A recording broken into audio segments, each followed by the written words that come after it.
मैं एक छोटे से गांव से संबंध रखती थी, जहां शिक्षा ना होने के बराबर थी।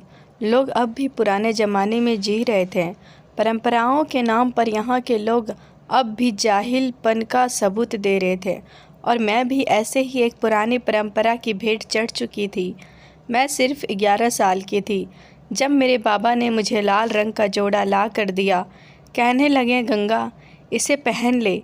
मैं अपनी गुड़िया गुड्डे से खेल रही थी। आज मैंने उनकी शादी रचाई थी। सारी सहेलियों को भी मैंने बुलाया था।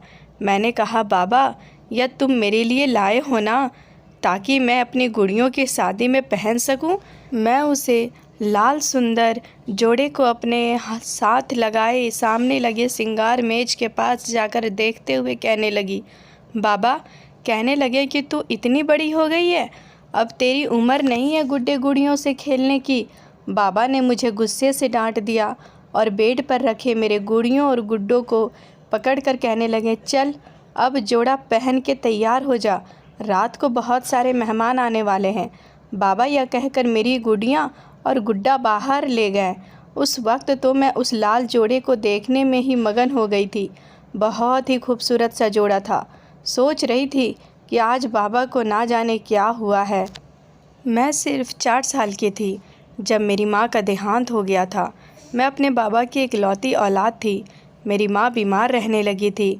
फिर मुझे याद नहीं, बस थोड़ा थोड़ा सा दिमाग में आता है कि मेरी माँ होती तो मुझे बहुत प्यार किया करती थी।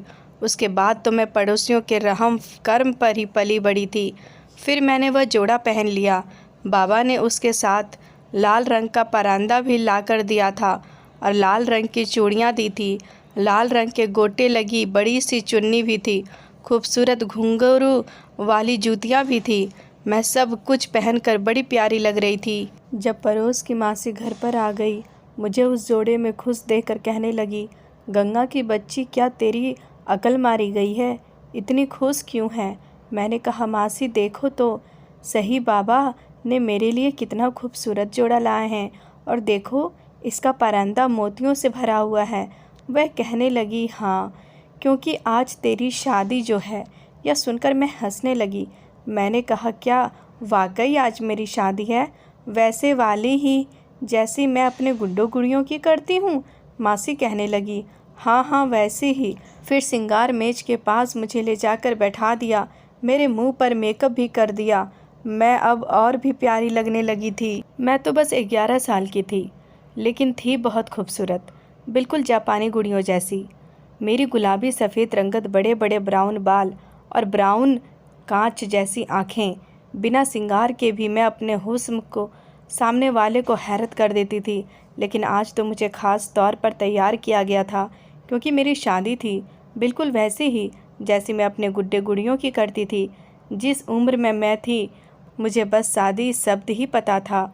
बस शादी होती है, लड़की दुल्हन बनती है, खूब सारे मेहमान उसे पैसे देते हैं, अच्छा खाना खाने को मिलता है, और फिर वह विदा होकर अपने ससुराल चली जाती है। बस इससे ज़्यादा मुझे और कुछ पता नहीं था। 11 साल की बच्ची और क्या जान सकती थी।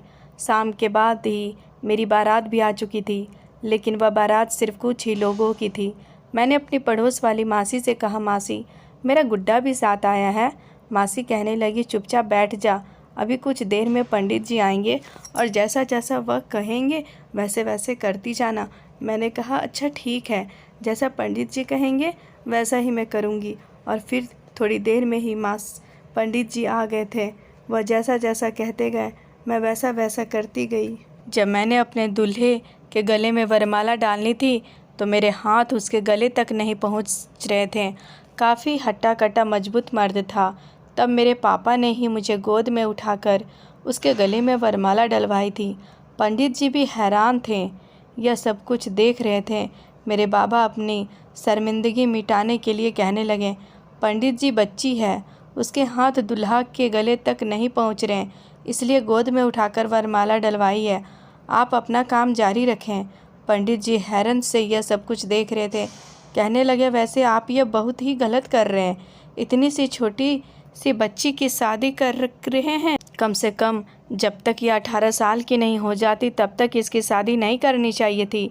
बाबा कहने लगे, मैं बीमार रहने लगा हूँ, मेरी ज़िंदगी का कोई भरोसा नहीं है और इसकी माँ भी जिंदा नहीं है। अगर मैं मर गया तो इसको कौन होगा? इसलिए मैं चाहता हूँ कि इसे एक मजबूत सहारा मिल जाए, मैं तो तसल्ली से मर सकूँगा।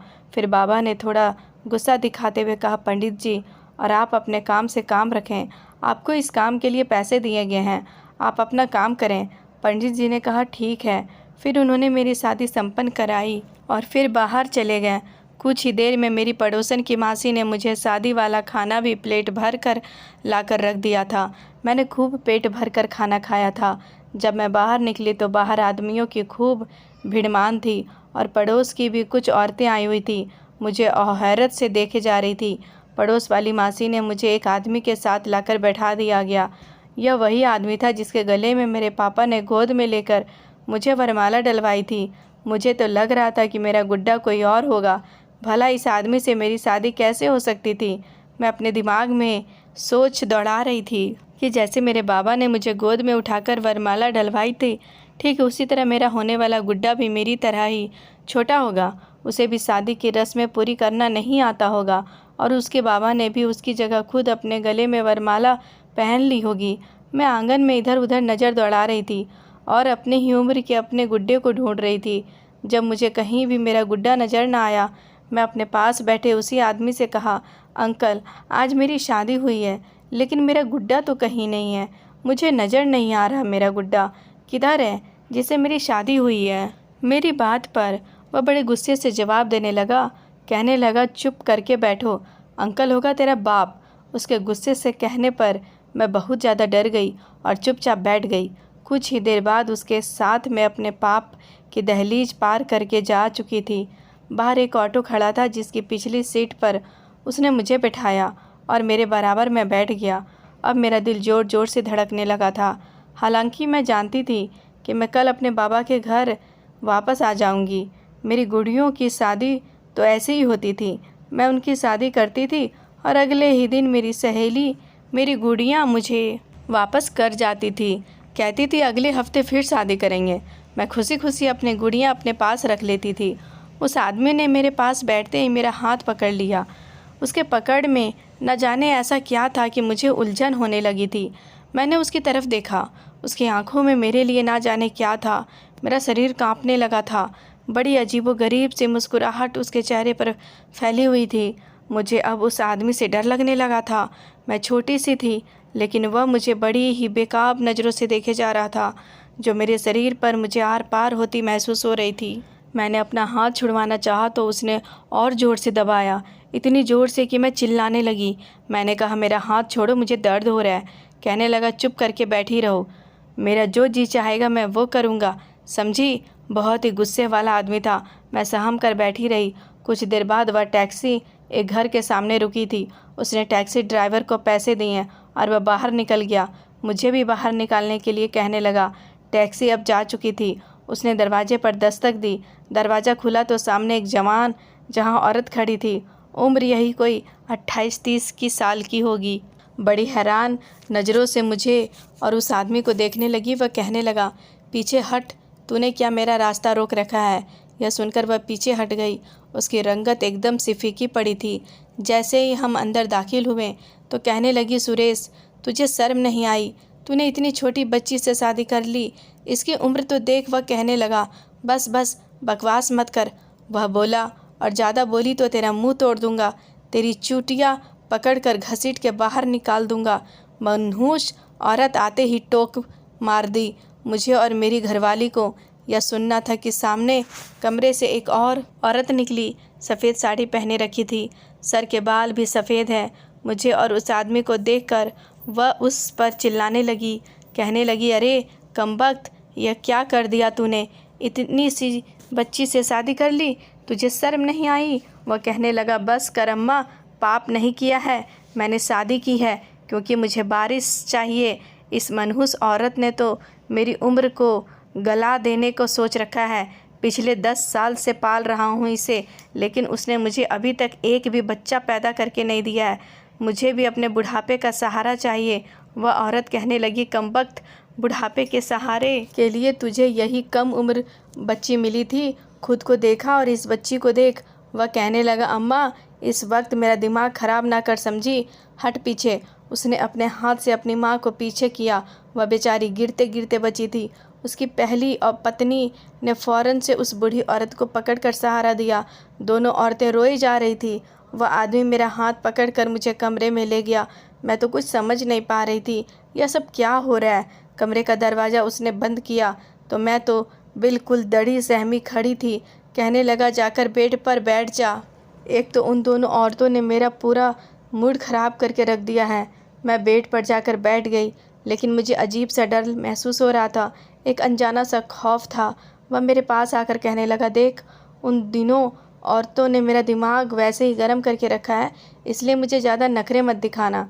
जो कुछ मैं करूं, मेरा हाथ रोकने की या रोने चिल्लाने की कोशिश मत करना, वरना बहुत पछताएगी। उन दोनों औरतों का गुस्सा तुझ पर निकाल दूंगा, समझी? मैं समझी तो कुछ भी नहीं थी, लेकिन डर जरूर गई थी, इसलिए मैंने हाँ में सिर हिला दिया। लेकिन मेरे होश तो उस वक्त उड़े जब वो मेरे पास बैठ गया और अपने हाथ से मेरा चेहरा थाम कर कहने लगा, इतनी सी उम्र में क्या हुस्न पाया है तूने। तुझे देखते ही मेरे तो सारे जज्बात आओ ताब से जाग गए हैं। कमबख्त, इतना हुस्न लाई कहाँ से है तू। उस आदमी की पकड़ बड़ी मजबूत थी।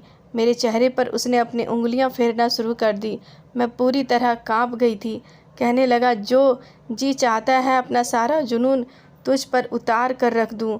उसने अपनी मूँछों पर हाथ फेरा था और अपने ओठों पर जवान फेरी थी। मेरे गाल पर चुटकी काटी तो मैंने फ़ौरन उसके हाथ से पीछे करना चाहा, लेकिन उसकी आंखों में तो अजीब सा नशा छाने लगा था। उसने मेरा दुपट्टा उतार कर साइड पर रखा, मेरे बालों का पारंदा खोलने लगा। दिल मेरा यूं था कि जैसे धड़कना ही छोड़ दिया। मैं डरी सहमी बुरी तरह कांप रही थी। वह मुझे गौर से देखे जा रहा था। कहने लगा, उफ़, कितनी हसीन हो तुमने तो मुझे अभी से पागल करना शुरू कर दिया है। यह कहकर जो हरकत उसने मेरे साथ शुरू की थी, मैं तो यूं ही थी कांटो तो लहू ना निकले। मैं चिल्लाने लगी, बचाओ बचाओ कहने लगी। वह गुस्से से गुर्रा कर कहने लगा, चुप कर वरना तेरा गला दबा दूंगा। उसने अपना हाथ मेरे गले में डाल दिया था। तभी कमरे का दरवाज़ा धक धक होने लगा था। उसने मुझे फ़ौरन से छोड़ दिया। कहने लगा, एक तो इन दोनों औरतों को चैन नहीं है, अभी इन्हें सीधा करके आता हूँ। जैसे उसने दरवाज़ा खोला, सामने वही बूढ़ी औरत खड़ी थी। वह बहुत गुस्से में खड़ी थी। उसने एक थप्पड़ सुरेश के मुंह पर मारा। खाने लगी, पागल इंसान, क्या जानवर है तू। तुझे पता होता कि तू बड़ा होकर यह सब करेगा तो पैदा होते ही तेरा गला घोट देती। चल हट पीछे, कमी से यह कहकर उसने धक्का देकर सुरेश को पीछे किया। मैं रोई जा रही थी, पूरी तरह से कांप रही थी। वह मेरे पास आई, मेरा बाजू पकड़कर मुझे कमरे से बाहर ले जाने लगी। सुरेश सामने खड़ा हो गया। कहने लगा, अम्मा, यह मेरी पत्नी है, छोड़ो इसको, मैंने इससे शादी की है, पूरे 5 लाख रुपए दिए हैं इसके बाप को। उस औरत ने कहा, अगर तू चाहता है ना मेरा तेरा मुंह ना तोड़ दूं तो मेरा रास्ता ना रोक। अभी इसकी उम्र नहीं है तुझे झेल सके। तेरी पत्नी है तो पत्नी ही रहेगी, लेकिन इसकी उम्र जब तक 18 साल की नहीं हो जाती, मैं तुझे इसके साथ इतने बड़े जुल्म को करने नहीं दूंगी। वह बहुत गुस्से में थी, मुझे बाहर ले गई। सामने वही दूसरी औरत भी मौजूद थी, वह भी रोई जा रही थी। मैं उस बूढ़ी औरत के साथ उसके कमरे में चली गई। उसने दरवाज़ा बंद कर दिया और कुंडी लगा दी। कहने लगी, कमबख्त ने इतना बड़ा जुल्म कर दिया है, मैं तो तेरे सामने शर्मिंदा होकर रह गई हूँ। इतनी सी हो तुम्हारे बाप को शर्म नहीं आई इतना बड़ा जुल्म करते हुए। मैं हिचकियों से सिसकियाँ लेकर रोई जा रही थी। तुझे क्या पता था कि शादी क्या होती है? तुझे क्या पता था कि यह सब क्या है जो सुरेश ने अभी कुछ देर पहले तेरे साथ किया? मैं तो समझ नहीं पा रही थी। मुझे सुरेश के नाम से डर लगने लगा था। मैंने कहा, अम्मा जी, मुझे डर लग रहा है, वह अंकल दोबारा तो नहीं मुझे अपने कमरे में ले जाएगा। वह कहने लगी, नहीं, जब तक मैं ज़िंदा हूँ तेरे साथ कोई भी जुल्म नहीं होने दूंगी। उन्होंने मुझे अपने साथ लगाया। कहने लगी, देखो मैं कैसी बुरी तरीके से कांप रही है, पूरा शरीर बर्फ़ की तरह ठंडा हो गया है। मेरी बच्ची, तुझे चिंता करने की कोई ज़रूरत नहीं है। जब तक मैं ज़िंदा हूँ तू बेफिक्र रहे, वह तुझे हाथ नहीं लगाएगा। चल अब सो जा। माँ की आगोश क्या होती है मैंने उस औरत के साथ लगकर महसूस किया था। रोते रोते ना जाने कब मेरी आँख लग गई थी। सुबह मेरी आँख शोर शराबे से खुली थी। मैं एकदम उठकर बैठ गई। कमरे के बाहर से सुरेश के लड़ने झगड़ने की आवाज़ आ रही थी। मेरी सास भी उस पर चिल्ला रही थी। मैं तो डर कर बिल्कुल बेड के कोने में जा लगी थी। कुछ देर बाद वह औरत अंदर आई। मुझे वह डरा हुआ देखकर कहने लगी, चिंता मत कर, मैंने उसे समझा दिया है, अब नहीं आएगा तेरे पास। अब यूं ही समय गुजरने लगा था। पता नहीं अम्मा जी ने सुरेश को क्या समझाया था कि अब वह मेरे पास नहीं आता था। हाँ, उसकी नज़रों से मुझे अब भी डर लगता था। जब भी वह घर में होता मैं उसे छोड़कर अम्मा जी के कमरे में चली जाती थी और अंदर से कुंडी लगा देती थी। अम्मा जी बहुत ही अच्छी थी और सुरेश की पत्नी सुनीता भी बहुत अच्छी औरत थी। वह भी मेरा बहुत ख्याल रखती थी। एक दिन सुरेश की पत्नी सुनीता मुझसे पूछने लगी कि तुम कितना पढ़ी लिखी हो। मैंने कहा, मैंने तो कभी स्कूल की शक्ल तक नहीं देखी। बाबा ने कभी पढ़ने के लिए स्कूल में एडमिशन कराया ही नहीं। वह कहने लगी, मैंने 10 क्लास में पढ़ी है, फिर उसी ने मुझे पढ़ाना शुरू किया। 6 महीने में उसने मुझे इतना सिखा दिया कि मुझे इंग्लिश और हिंदी पढ़ने आने लगी थी। मैं छोटे छोटे शब्द अब खुद ही पढ़ लेती थी। फिर उसने मुझे एक पास के ही स्कूल में दाखिला भी करवा दिया। मैं अपनी क्लास में सबसे बड़ी थी। 12 साल की उम्र में मैं दूसरी क्लास में पढ़ती थी। पूरा दिन मैं अपनी सास और अपनी सौतन के साथ बड़ी खुशी खुशी रहती थी। रात को जैसे ही सुरेश के आने का समय होता मैं डर के मारे अपनी सास के कमरे में छुप कर बैठ जाती। अब मैं 14 साल की हो गई थी। इस दौरान मेरी दोस्ती अपने स्कूल के एक लड़के से हो गई। उसका नाम सागर था। पढ़ाई में वह मेरी बहुत मदद किया करता था। उसकी उम्र 16 साल की थी। 10वीं क्लास में पढ़ता था और मैं तीसरी क्लास में पढ़ती थी। कहने लगा, मैं तुम्हारे ही मोहल्ले में रहता हूँ, तुम सुरेश की दूसरी पत्नी हो ना? मैंने चुराते हुए हाँ में सिर हिला दिया। काफ़ी अच्छा लड़का था मेरा, ख्याल भी बहुत रखता था। स्कूल में अगर कोई भी बच्चा मुझे चढ़ाता, तुम इतनी बड़ी होकर सिर्फ तीसरी क्लास में हो, वह मेरी ढाल बनकर मेरे सामने आकर खड़ा हो जाता। क्योंकि मैं बहुत ही डरपोक टाइप की लड़की थी और बहुत जल्दी डर जाया करती थी। एक बार मैं स्कूल से घर वापस आ रही थी। मेरी सौतन बहुत रो रही थी। मेरी सास उसे चुप करवा रही थी। मैंने पूछा, दीदी क्या हुआ? मेरी सास ने कहा कि इसके बाप का देहांत हो गया है। यह सुनकर मुझे भी बड़ा दुख हुआ था। मैंने उसके आंसू पोंछे, उसे पानी पिलाया। वह अभी रोई जा रही थी। मेरी सास कहने लगी, मैं इसे लेकर इसके मायके जा रही हूँ, इसे वहाँ छोड़ आऊँगी। वहाँ मुझे कुछ घंटे लग जाएंगे। सुरेश भी हम लोगों के साथ ही जा रहा है। चिंता मत करना, खाना बना रखा है, तुम खाकर सो जाना। मैंने कहा, ठीक है। मेरी सास और सुनीता दीदी घर से जा चुकी थी। मैंने दरवाज़ा बंद किया, खाना खाया और सो गई। लेकिन कुछ देर बाद ही घर का दरवाज़ा बुरी तरह से खटकाया। मुझे लगा शायद मेरी सास वापस आ गई है। मैंने बिना पूछे ही दरवाजे खोल दिया, लेकिन सामने सुरेश को देखकर मैं तो सांस लेना भूल गई थी। मैं डर के मारे पीछे हट गई। उसने दरवाज़ा अंदर से बंद किया, कुंडी लगाई। फ़ौरन से मैं कमरे की तरफ भागी ताकि अंदर जाकर कुंडी लगाकर दरवाज़ा बंद कर लूं। लेकिन अगले ही पल उसने मेरा बाजू पकड़ लिया। कहने लगा, देखता हूँ आज तुझे मुझसे कौन बचाता है। अच्छा हुआ उस कमबख्त का बाप मर गया और मेरी माँ ने भी तेरा पीछा छोड़ दिया। मैंने कहा, मुझे छोड़ दो, मुझे तुमसे डर लगता है। कहने लगा, बकवास बंद कर। मुझे अपने कमरे में ले गया और दरवाजे की कुंडी लगा दिया। मुझे बेड पर जोर से पटका था। कहने लगा, तू मेरी घरवाली है, समझी? मेरी माँ तो बुढ़ापे में सठिया गई है, जो तुझे मुझसे दूर करके पाप कमा रही है। लेकिन आज मैं देखता हूँ तुझे मुझसे कौन बचाएगा। यह कहकर उसने सबसे पहले मेरे मुंह पर पट्टी बांधी थी। कहने लगा, बहुत चिल्लाती है, अब तेरी आवाज़ नहीं चिल्लाएगी। और फिर वह मेरे ऊपर हावी हो चुका था। उसने मेरे साथ सारी हदें पार कर दी थी। मैं दर्द से तड़प रही थी, लेकिन उस जानवर इंसान के सीने में दिल ही नहीं था जो मेरी तकलीफ़ को समझ पाता। मैं उसके सामने बिल्कुल कमज़ोर सी लड़की थी, उसकी हैवानियत का शिकार बन चुकी थी। मुझे लगा जैसे मुझ पर मौत आकर गुजर गई है। मेरे आंसू निकल कर तकिए में समा रहे थे। वह अपनी हवस पूरी करके मेरे मुंह से पट्टी खोल चुका था। तभी मेरा साथ बाहर हुआ था। बेड पर बिछी चादर लाल हो चुकी थी और यह देखकर वह घटिया इंसान बड़ा खुश था। फिर नहाने के लिए वॉशरूम में चला गया। मेरी तबीयत बहुत ज़्यादा ख़राब हो रही थी। जब बाहर का दरवाज़ा खटका था, वॉशरूम से नहाकर बाहर निकला तो मुझे देखकर हंस रहा था। मैंने नफ़रत से अपना चेहरा मोड़ लिया था। मुझे उस आदमी से घिन महसूस हो रही थी। उसने मेरे साथ इतना बड़ा जुल्म किया था। कुछ ही देर बाद मुझे बाहर से शोर की आवाज़ें आने लगी। भागती हुई मेरी सास मेरे कमरे में आई थी। मुझे और बेड को देखकर उसकी रंगत सफ़ेद हो चुकी थी। उन्होंने अपने सीने पर हाथ मारा और एक चीख उसके मुंह से निकल गई थी। फिर वह मेरे पास आ गई और रोने लगी। मुझे अपने साथ लगाए सुरेश को कोसने लगी कि मुझे नहीं पता था यह कमीना पीछे से यहाँ आ जाएगा, वरना मैं तुझे भी अपने साथ ले जाती।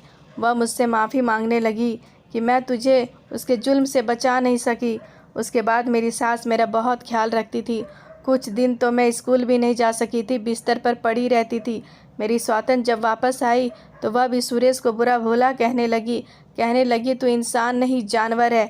वह आदमी वाकई औरतों का भूखा था, कमसीन लड़कियों को देखकर पागल हो जाता था।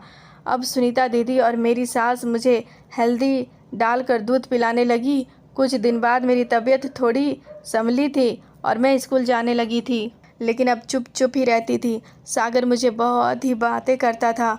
उस दिन मेरे लिए गुड़ियाँ भी लेकर आया था। कहने लगा तुम्हें बहुत पसंद है ना, मैं तुम्हारे लिए खरीदी हूँ। मेरे पापा मुझे जो खर्चा देते थे उसे जमा करके मैं तुम्हारे लिए प्यारी सी गुड़ियाँ खरीदा हूँ।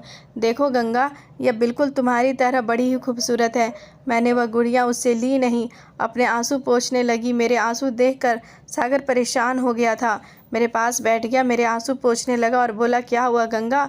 मैंने कहा मुझे अब इस गुड़ियाँ ज़रूरत नहीं है। कहने लगा क्यों। मैंने कहा मैं अब बड़ी हो गई हूँ ना, इसलिए। वह कहने लगा कैसे बड़ी हो गई हो, वैसे ही तो मैंने यह तुम्हारे लिए खरीदी है, इसे रख लो। मैं फूट फूट कर रोने लगी। इससे पहले वह मुझे कोई सवाल करता, मेरी गर्दन पर नाखूनों की खरोंचें देखकर सागर एकदम पीछे हटा था। मेरे रोने की वजह शायद अब वो जान चुका था। उसे यह तो पता ही था कि मैं सुरेश की पत्नी हूँ, इसलिए अब उसे मुझसे कुछ पूछने की ज़रूरत नहीं पड़ी थी। वह गुड़िया उसके हाथ से छूटकर ज़मीन पर गिर चुकी थी। फिर वह मेरे पास आया, मेरे सर पर हाथ रखकर मुझे चुप कराने लगा। मैंने उसकी तरफ देखा। उस दिन जब मैं स्कूल से वापस घर आई तो मैं बेहोश होकर गिर पड़ी थी, क्योंकि मैं प्रेग्नेंट हो चुकी थी। उस टाइम सुरेश घर पर था और यह सुनकर वह बहुत खुश हो गया था। वह कहने लगा अब मेरा बेटा पैदा होगा, अब वह मेरा वारिस बनेगा। वह भी मेरा बहुत ख्याल रखता था, मुझे फल ला कर देता था, कभी जूस ला कर देता था। मेरी सास से कहने लगा इसे खूब ताकत की चीज़ खिलाओ, जिससे कि मेरा बेटा खूब हट्टा कट्टा पैदा हो, मेरी तरह मजबूत मर्द बने। मेरा स्कूल छूट रहा था, लेकिन इस बीच यह हुआ कि सागर 1 घंटे के लिए घर आ जाता था। हमारे मोहल्ले में ही रहता था, काफ़ी अच्छा लड़का था। मेरी सास को उसके आने जाने का एतराज़ ना था। वह 1 घंटा मुझे पढ़ाकर चला जाता था। कहता था तुम्हें 1 साल में 2 क्लास में पास करवा दूंगा। स्कूल के प्रिंसिपल से मेरे पापा की अच्छी बातचीत है, लेकिन तुम पढ़ाई बीच में मत छोड़ो। मैंने कहा तुम मुझ पर इतने एहसान क्यों करते हो, मैं क्या करूँगी पढ़कर।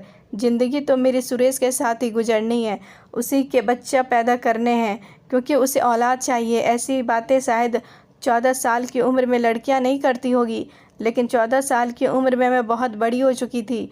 मेरी बातें सुनकर वह कहता कि पढ़ाई तो तुम अपने लिए करोगी, जो तुम्हारे काम आएगी। खैर, मुझे पढ़ने का तो शौक़ था, इसलिए मैंने अपनी पढ़ाई जारी रखी। 9 महीने के बाद मैंने जगीचे का दर्द शुरू हो गया था। मुझे लगा रहा था कि अब मैं मर जाऊंगी। गांव के छोटे से हॉस्पिटल के लेबर रूम में मेरी चीखें सबसे ज़्यादा तेज़ थी। मैंने एक बेटी को जन्म दिया, लेकिन मेरी बदकिस्मती, मैं जिंदा बच गई। सब खुश थे, लेकिन सुरेश का मुंह बना हुआ था। कहने लगा बेटी क्यों पैदा की है, उसने मुझे बेटा चाहिए था। मेरी सास कहने लगी उसके बस में नहीं है, यह भगवान की देन होती है, जो दिया है उसी पर भगवान का धन्यवाद कर। तू कम से कम औलाद वाला तो हो गया। कहने लगा बेटी नहीं चाहिए मुझे, उसे तू पाल या फिर सुनीता को बोल उसे पालने को, सुनीता उसकी परवरिश करेगी। मैं तो खुद भी इस काबिल नहीं थी छोटी सी बच्ची को संभाल सकती। सुनीता दीदी ने ही उस बच्ची को पाला था, और सुनीता दीदी तो ऐसे खुश थी उन्हें कि उनकी बेटी पैदा हुई है। बेटी पैदा हुए 2 ही महीने गुजरे थे कि सुरेश पर फिर से भूत सवार हो गया। इस बार उसने मेरी सास और सुनीता दीदी को धक्का देकर कमरे में बंद कर दिया। मुझे खींचकर अपने कमरे में ले गया। कहने लगा जब तक बेटा पैदा नहीं होगा मुझे सुकून नहीं मिलेगा, और वह मुझे इसी से पैदा हो सकता है। मैं रोती रही, चिल्लाती रही।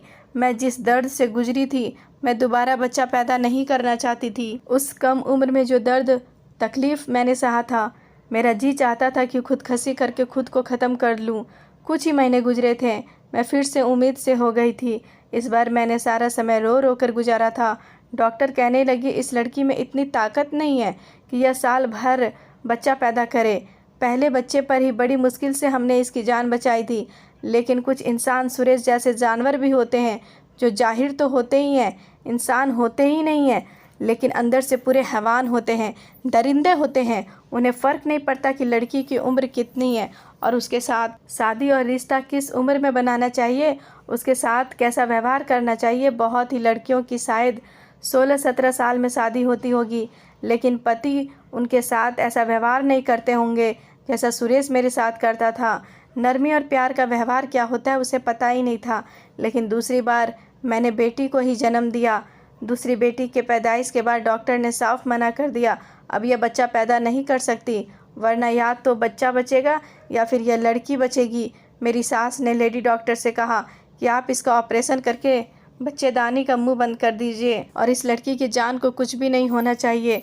मुझे मेरी सास के रूप में भगवान ने मुझे मेरी माँ दे दी थी। सुरेश तो दूसरी बेटी को देखकर भी आग बबूला हो गया था। कहते मुझे क्या फ़ायदा हुआ इस लड़की से शादी करके, इसने तो मुझे एक बेटा तक नहीं दिया। यह लड़की तो मेरे काबिल ही नहीं रही। इन्हीं दिनों मुझे मालूम हुआ कि वह किसी तीसरी औरत के चक्कर में था और उससे शादी कर चुका था, इसलिए उसने अपना एक अलग घर ले लिया था। वह औरत काफ़ी तेज़ तर्रार थी। सुरेश अब कम ही घर आता था। मेरी दोनों बेटियां सुनीता दीदी ही पाल रही थी। मैं अब सुकून से हो चुकी थी। मेरी जान उस सुरेश नाम के दरिंदे से छूट चुकी थी। मैंने दोबारा से स्कूल में दाखिला ले लिया था। मैंने 20 साल की उम्र में 10वीं क्लास पास की थी और 24 साल की उम्र में मैं 14 क्लास में पढ़ ली थी।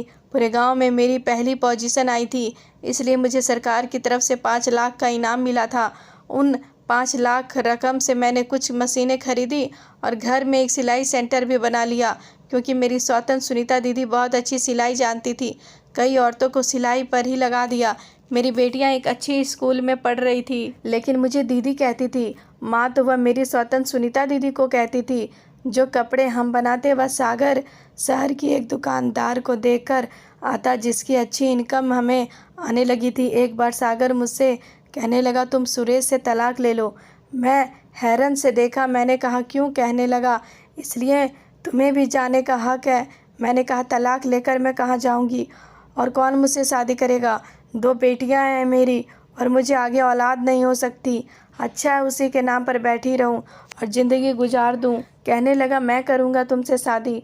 उसकी बात ऐसी थी। मैंने अचानक ही उसकी तरफ देखा। मैंने कहा, तुम मेरे बारे में सब कुछ जानते हो सागर।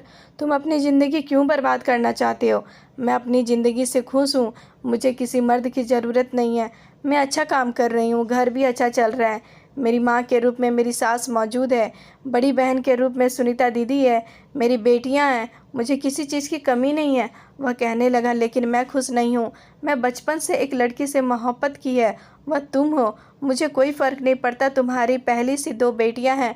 मुझे इस बात से भी फ़र्क नहीं पड़ता कि आगे तुम मुझे कोई औलाद नहीं दे सकती हो या नहीं। मैं कभी तुम्हें इस बात के लिए ताना दूंगा।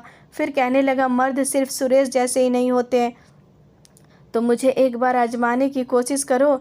यह बात मैंने अपनी सास और सुनीता दीदी के सामने रख दी। मेरी सास कहने लगी, सुरेश तो यहाँ पर अब आता ही नहीं।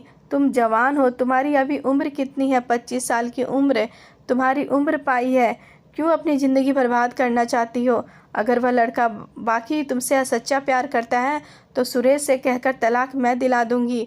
उसे बेटा चाहिए था जो उसे उसकी तीसरी पत्नी से मिल चुका है।